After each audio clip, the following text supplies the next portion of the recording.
ऐसा आशीर्वाद दो कि मेरे घर में संतान हो जाए। राजा दशरथ के गुरु हैं मुनि वशिष्ठ।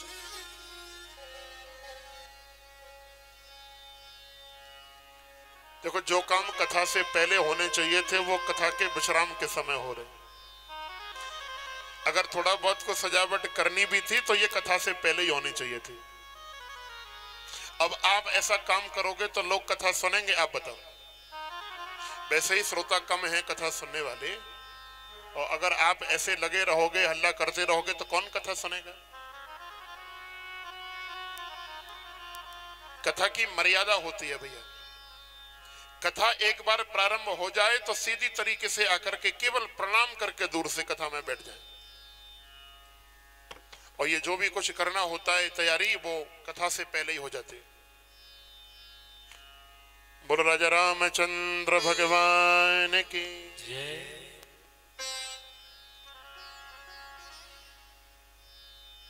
गुरुजी बोले, एक नहीं दशरथ, तेरे घर में 4 बेटा होंगे। श्रृंगी ऋषि को बुला करके और पुत्र कामेष्टि यज्ञ महाराज दशरथ के द्वारा वशिष्ठ मुनि ने करवाया। आहुति दी गई, स्वाहा स्वाहा हुआ, पुत्र कामेष्टि यज्ञ पूर्ण हुआ, और यज्ञ के बाद में स्वयं भगवान यज्ञ नारायण प्रकट हुए, यज्ञ का प्रसाद हाथ में, और दशरथ के हाथ में प्रसाद देकर के कहा, राजन ये प्रसाद अपनी रानियों में अधिकार के अनुसार बांट दो, जाओ, और इस प्रसाद के प्रभाव से तुम्हारे घर में 4 पुत्र उत्पन्न होंगे। राजा दशरथ गए। अच्छा एक बात बताओ, राजा दशरथ की कितनी रानियां थी? क्यों जी, कितनी रानियां थी? 4? हाँ, 3 रानियां थी मुख्य रूप से, कौशल्या, कैकेयी और सुमित्रा। अब देखो राजा ने कैसा प्रसाद बांटा, बड़े ध्यान से सुनना। कौशल्या से दशरथ बड़ा प्रेम करते थे, तो आधा जो भाग था प्रसाद का वो कौशल्या को दे दिया, और कैकेयी से थोड़े डरते थे। और देखो, दशरथ जैसा राजा अगर पत्नी से डरे तो आजकल के पति भयभीत हो, कोई बड़ी बात नहीं। कैकेयी से बड़ा डरते, तो क्या किया, आधा जो प्रसाद था वो कैकेयी को दे दिया। सुमित्रा बेचारी सीधी सादी थी, सो रह गई। आधा मिल गया कौशल्या को, आधा कैकेयी को, सुमित्रा रह गई। लेकिन कौशल्या और कैकेयी ने सोचा कि हम तो मां बनेंगे, माता बनने का हमें सौभाग्य मिलेगा, लेकिन हमारी ये बहन सुमित्रा रह जाएगी। क्या किया, कौशल्या मैया ने अपने प्रसाद का आधा भाग सुमित्रा को दे दिया, और उसी प्रकार कैकेयी ने भी अपने प्रसाद का आधा भाग सुमित्रा को दिया। दोनों आंखों से आंसू निकलने लगे सुमित्रा के, और कहने लगी, बहनों तुम्हारे आशीर्वाद से मुझे भी मां बनने का सौभाग्य मिलेगा, लेकिन मैं वचन देती हूं कौशल्या, तुम्हारे पुत्र की सेवा में हमेशा अपने बड़े बेटे को लगा करके रखूंगी, और कैकेयी तेरे पुत्र की सेवा में हमेशा मेरा छोटा बेटा रहेगा। तो कौशल्या के भाई राम और कैकेयी के भाई भरत, और सुमित्रा के घर में भाई लक्ष्मण और शत्रुघ्न। आप पूरी रामचरितमानस पढ़ लो भैया, राम जी की सेवा में हमेशा लक्ष्मण रहे, और भरत जी की सेवा में हमेशा शत्रुघ्न रहे। बोलो जय सिया राम।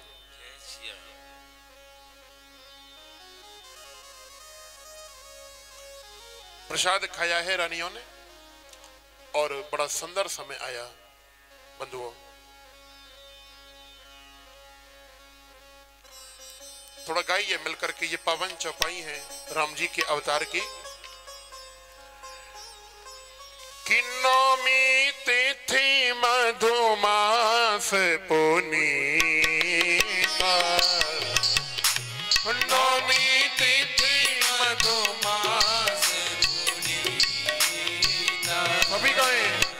नौमी तिथि मधुमास पुनीता, नौमी तिथि मधुमास पुनीता, शुक्ल पक्ष अवधित हरि प्रीता, शुक्ल पक्ष अवधित हरि प्रीता। और क्या है? मध्य दिवस अति शीत न घामा, मध्य दिवस अति शीत न घामा, पावन काल लोक विश्रामा, पावन काल लोक विश्रामा, शीतल मंद सरब बयबाहु, शीतल मंद सुरभि बयबाहु, हर्षित सुर संतन मन चाहु, हर्षित सुर संतन मन चाहु। सभी गाएं राम सिया राम सिया राम सिया राम, राम सिया राम सिया राम सिया राम, सिया राम सिया राम, सिया राम सिया राम, सिया राम सिया राम, सिया राम सिया राम, सिया राम सिया राम, सिया राम सिया राम, सिया राम सिया राम, सिया राम सिया राम, सिया राम सिया राम, सिया राम सिया राम, सिया राम सिया राम।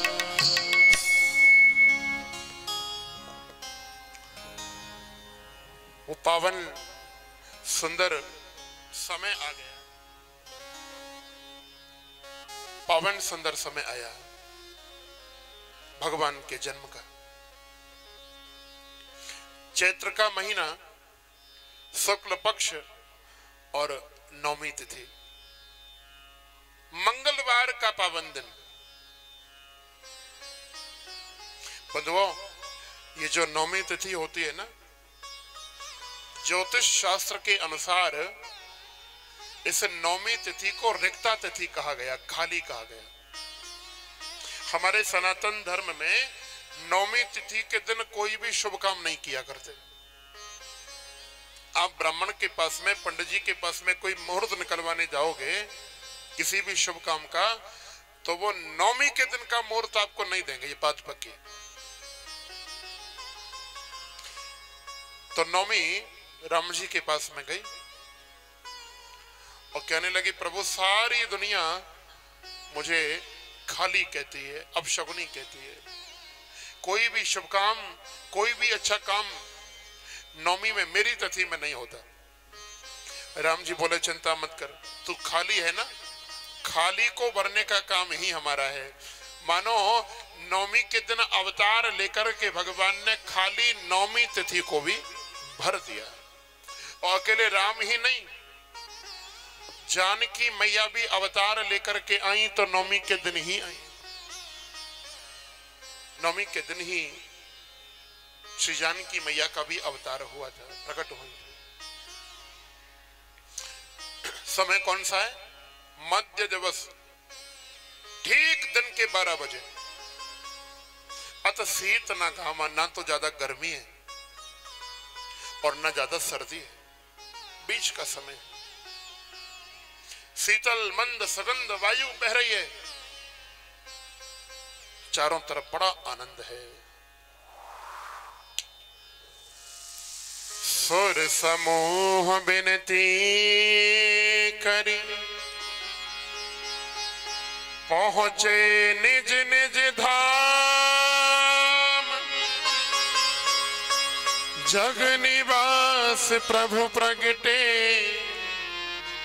अखिल लोक विश्राम। देवता आए, स्तुति करके गए हैं, और जब देवता स्तुति करके चले गए तो कौशल्या मैया के सामने भगवान राम प्रकट हो गए। शंख चक्र गदा पद्म धारण करके भगवान प्रकट हुए। और देखो गाया तुलसीदास जी ने, थोड़ा मिल करके गाओ मेरे साथ। भई प्रगट कृपाला दीन दयाला कौशल्या हितकारी कहे प्रगट कृपाला दीन दयाला कौशल्या हितकारी। थोड़ा इको डाल दो भैया। भई प्रगट कृपाला दीन दयाला कौशल्या हितकारी प्रगट कृपाला दीन दयाला कौशल्या हितकारी।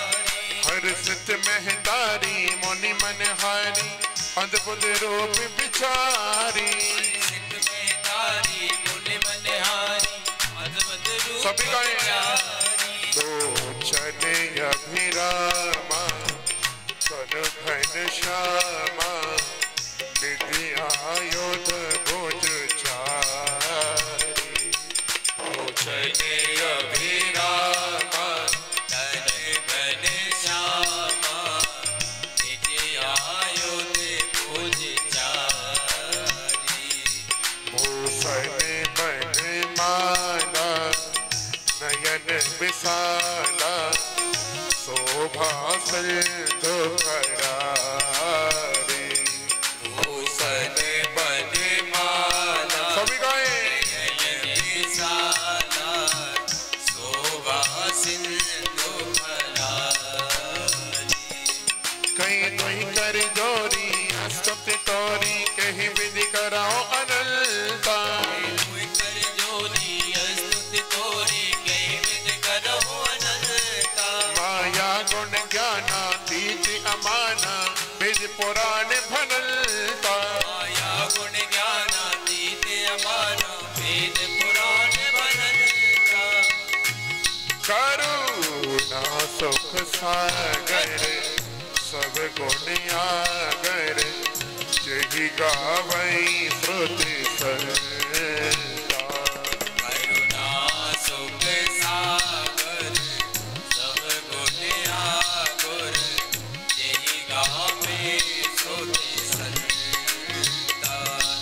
सोम हित लागी जनि अनुरागी भयउ प्रगट श्री करता सोम हित लागी जन अनुरागी भयउ प्रगट श्री करता।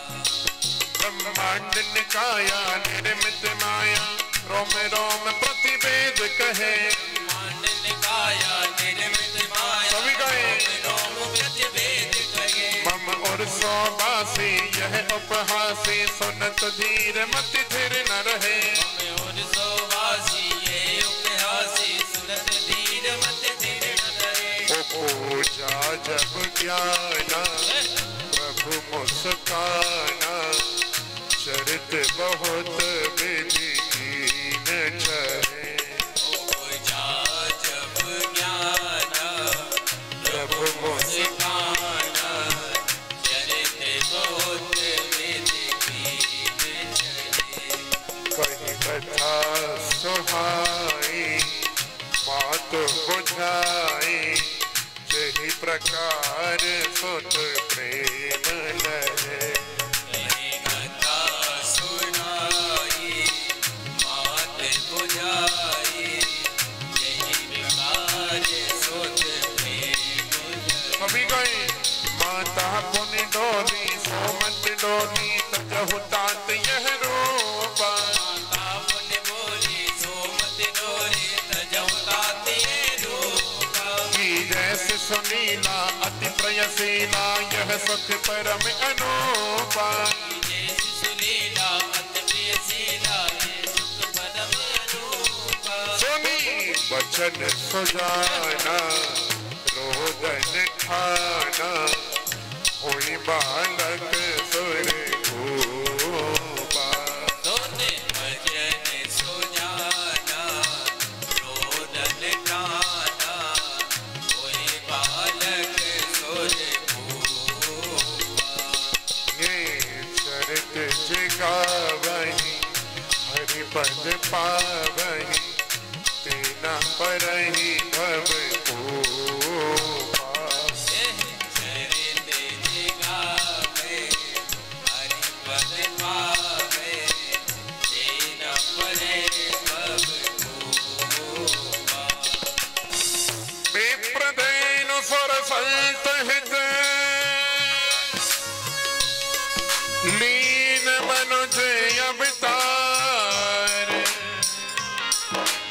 निज इच्छा निर्मित तनु,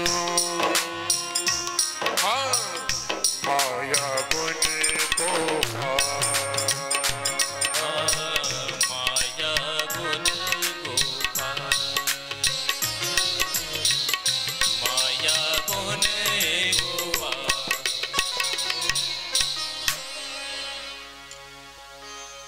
भय प्रकट कृपाला, भगवान प्रकट भय मैया के सामने। एक हाथ में है गदा, एक में शंख, एक में चक्र, चार चार भुजा लेकर के प्रकट हो गए। और कौशल्या मैया ने देखा तो मुंह फेर लिया। भगवान बोले, मां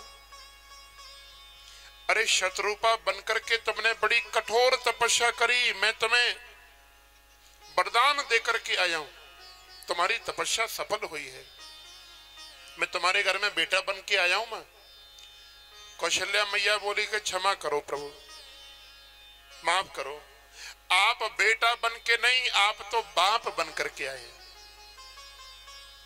भगवान बोले कैसे? मैया बोली बड़े बोले हो।